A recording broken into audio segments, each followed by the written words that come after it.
మీరు ఈ హోటల్స్ ని చూస్తే ఒక ప్రశ్న తప్పకుండా వస్తుంది. చైనా ఎడారుల్లో హోటల్స్ ని కడుతుందా లేదా మార్స్ గ్రహం పైన జీవించడానికి ప్రాక్టీస్ చేస్తుందా?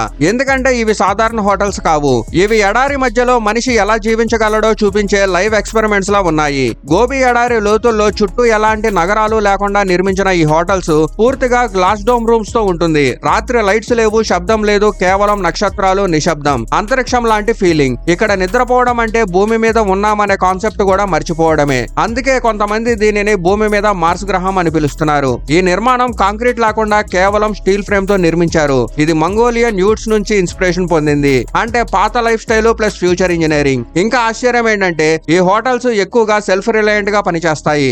ఎడారిలో వాటర్, ఎలక్ట్రిసిటీ, టెంపరేచర్ అన్నిటినీ కంట్రోల్ చేయగల టెక్నాలజీని వాడారు. ఇది కేవలం అందమైన కాన్సెప్ట్ కాదు, ఎడారిలో మనిషి బతకగలడా అనే ప్రశ్నకు ఇచ్చిన సమాధానం. వాస్తవం ఏమిటంటే ఇవి ప్రయోగాలు కాదు, కానీ భవిష్యత్తులో మనిషి కఠిన పరిస్థితుల్లో ఎలా జీవించగలడో చూపించే రియల్ లైఫ్ డిజైన్ కాన్సెప్ట్స్. ఇక్కడ బిజినెస్ లాజిక్ కూడా ఉంది. ఎడారిని కేవలం ఖాళీ భూమిగా కాకుండా ఒక ఎక్స్పీరియన్స్ గా మార్చడం. ప్రొడక్ట్ కాదు, లొకేషన్ కాదు, ఎక్స్పీరియన్స్ నే అమ్మడం. అందుకే ఇవి హోటల్స్ మాత్రమే కాదు, ఫ్యూచర్ జీవనానికి ఇచ్చిన ఒక చిన్న ట్రైలర్.